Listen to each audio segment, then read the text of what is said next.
Hi, I'm Ted Landrum, and I'm happy to read a couple of poems in celebration of Turnstone Press and their anniversary. I have two kind of happy poems. I tend to work from sources. I call them archy poems. Long story, but this first poem I'm going to read is called, I call it Happening Poetry, and it's for Lynn Haginian. Source text for this poem is a little book of poems that she made called Happily. And so this is my response to that. And it's called Happening Poetry. It goes like this. This happily open place, yielding, is happening for us, has arrived to a pace of imagination, uttering air, turning the future, living to locate time, whistling, laughing daylight, to make no dull reality, reason's rainbow pending communication, promising launched humanity, unity, thinking no conclusion, chance an onion, happened as a field drives loud wind. Into today's relief, drawn already flashing wings, resemble unexpected praise in the frame story. Future shadows speak launched sentences, almost punctuation makes this impact here. Yes, driving drawn meaning with remnant us recognizing up to say things, can say by chance magic intrinsic to knowledge, just an event art hanging over a particular adventure, another side as if wanting this depiction of the good brought out pleasure into us, saying things happen, make mid-sentence another riddle meaning caught on us, makes delicious thinking arrive, hands us good proximity, the result waiting tempo, seeking encounters, yield here a source, we repin the quarrel, always facing chance and history, firm to try forms, more reason doorways, or opens another world. Changing art is us as the situation, text launched in the present, ears existence, barking.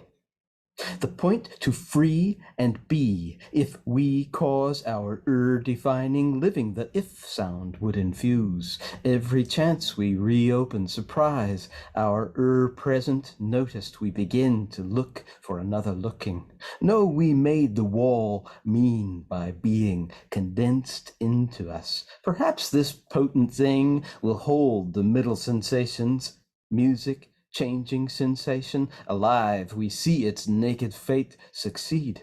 Everything, beginning, acts, the whole, involve, field, changing the room, speaks, incompatibility, consists of the future room, for each event, all we don't notice, the extra material, can make us face split probabilities.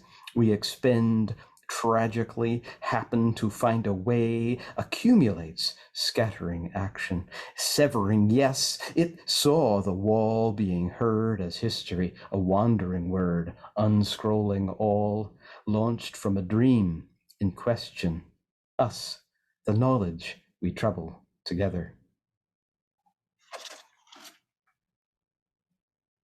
Here's another poem for friends at Turnstone Press. Just a quick anecdote.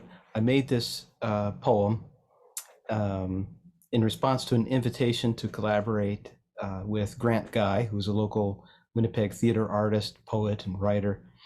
And he, for many, many years, has been doing something called Dada Dums, among other projects that he has. And he invited me to join him for some sort of Dada Dum event.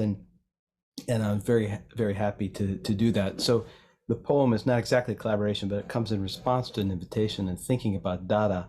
And other friends, Stephen Ross Smith, also kind of share an interest in Tristan Tzara and Kurt Schwitters and others. And I instantly had the idea to do something working again with the source text one of my favorite sources to turn to is a poet who turned me on to poetry in the beginning of my own approach to poetry. And his name is Francis Ponge, a French poet. And he has a short essay called Reasons for Living Happily, Vivre Happily, en français. And so I call this poem Vivre Happily, and it's a little crazy, but I hope you don't mind. Vivre Happily. One should be able to if, but this is, at least in this manner, the subject. Lud, pat, put, spat, katap, thicker.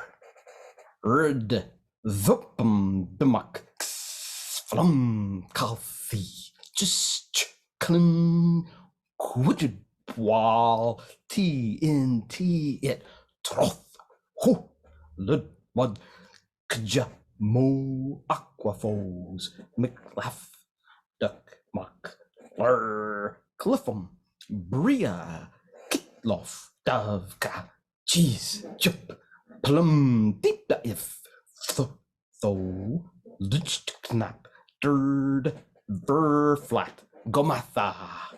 One should be able to if, but this is at least in this manner the subject. Cook, kjodled, self-tipliotet, pwats, disabjud, crocket, the pulfet rithy, clippera, flussa quapa, dwarierov, nick, cadula, jidipper, swidgy, brithmock, salva, kivde, duck, seethva, themid, gunklal,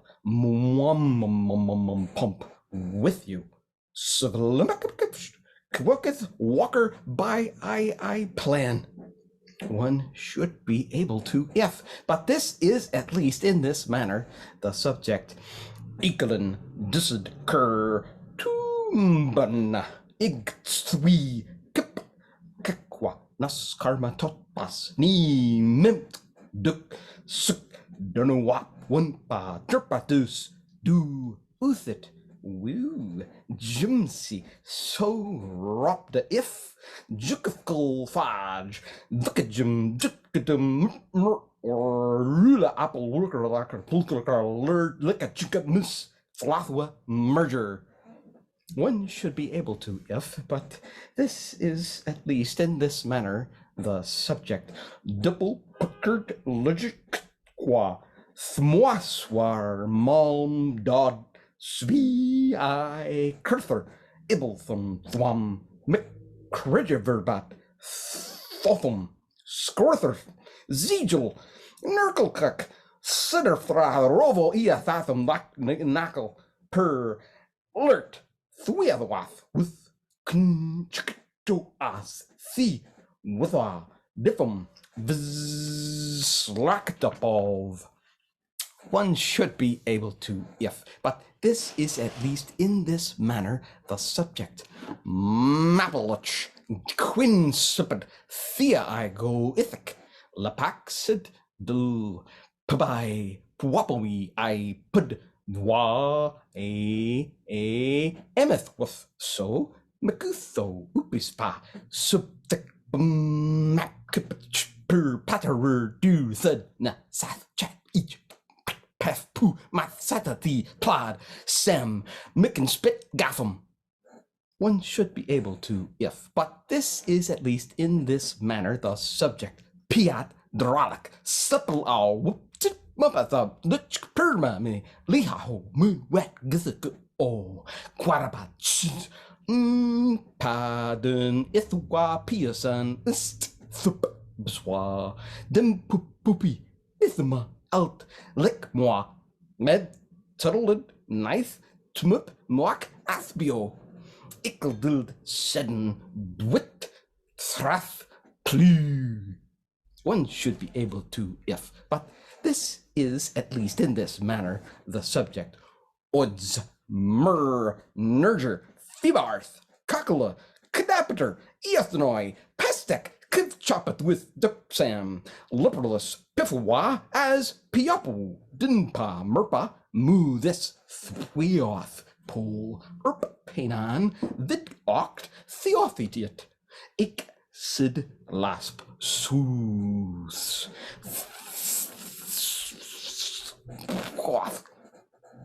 One should be able to, but this is at least in this manner the subject. Medka.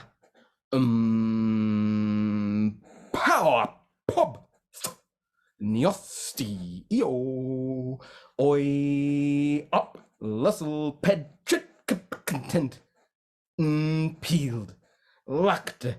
Split. Pro. Ion. Axedazzled. Plumed. Lackcontenten. One should be able to but this is at least in this manner the subject. Thank you. Hi everyone, this is Rob Budde. I'm coming to you from Tlaitlai territory in Prince George, BC, and I'm going to read two things for you. One from Catch's Catch, a Turnstone book, my very first book, so I'm deeply grateful to Turnstone for publishing it. And I'd like to dedicate this reading to Dennis Cooley, who taught me all sorts of things about being a poet, and who is a Turnstone poet himself and an organizer, founder of Turnstone.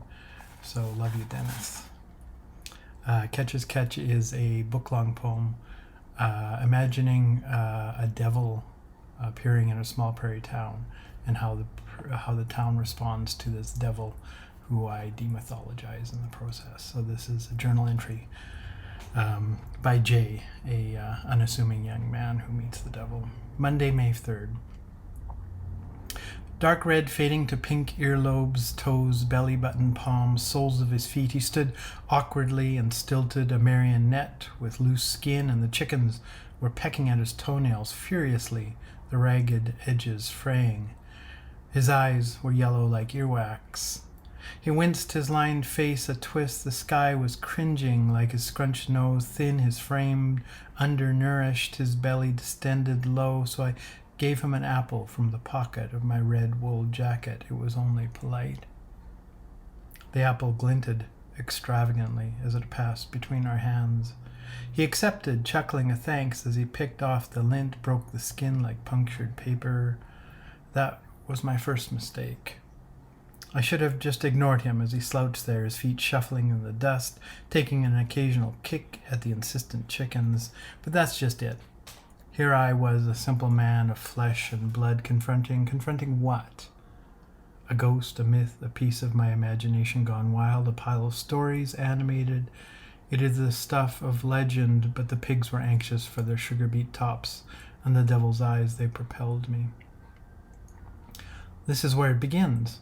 A gesture, plain and uncomplicated. Oh, why must we go on? And his teeth were swallowed by the white apple flesh. I stood by him there on that infectious morning. The apple skin air snapped tight with sunlight cracking into pupils, where we stood facing one another, and I knew, and he knew, and that space between us begged. The void between us begged, and we fell into conversation. We had words. I'm going to read one more thing. This is, I thought I'd read something, one of the first things I published, and something brand new. This is from a manuscript called Testes, and it is unpublished. It's a finished manuscript that's looking for a home. Hint, hint, out there. This is a poem called A Love Poem to My Body. Testes is a book about masculinity, toxic masculinity, making myself vulnerable as a man to kind of undo the harm that patriarchy and masculinity has done. So, a love poem to my body. No, really. I love the invention of cursive, unstable plot lines, other impossible goals. I love caraway between stops and the exactitude of ingredient lists. I love what you'd expect and the interlude between text messages of love that makes them transcendently inefficient. I love the feelings that are not my own, delivered one day by UPS, collect, and unopenable. I love the absolute terror gender doesn't solve. I love the visceral implications of poetry wars. I love evolving values, eventual returns as millennials let go, evening TV dramas that teach nothing but put away the dishes. I love waking up from waking up. I love the way fluids move through the body at moments of high emotions, how things get woozy or sharp, how my skin gears up and goes cold or seizes up and sweats my indecision. I love the way spirals swirl through my optic nerve and any sense of accuracy or truth is thrown out the window of my churning gut. I especially love green cardamom. I love smudged screens and times when the line drops out and the video feed stutters. I love stumbling into doors and the inherent hypocrisy of where we think we are going, squatting static in these machines. I love lists left in the bottom of shopping carts and where the unreadable devours you. I love the word rotund. I love the curve of forearm. I love levitation islets and compassionate hallway moments. When crouching, the hips open up to the earth. I love that one or the other isn't a thing anymore. I love the way I can sprawl across identities, my limbs this way and that, clearly lounging, clearly not concerned that the review board is looking at me strangely. Some days I want to be the girl everyone wants to fuck. I love soaping a meditative foot in the bath. That's for David Arneson. I lie about my weight at the doctor's office, which is weird, because she weighs me every time. But she's nice and doesn't ask why I lie about my weight. She just enters the correct amount in my chart and carries on. A catalog of my bodily abnormalities, a ganglion cyst on my wrist, a double-jointed index finger, a skin tag near my right armpit, a birthmark on my right hip, the shape of a knife wound, which might mean in a past life I was knifed from behind, and I think I know who did it. Acne scars, bigger than average nose, a scar between my left thumb and index finger where I stabbed myself carving soap as a kid. Everyone has these kind of things. Surely everyone does. Right? They do, right?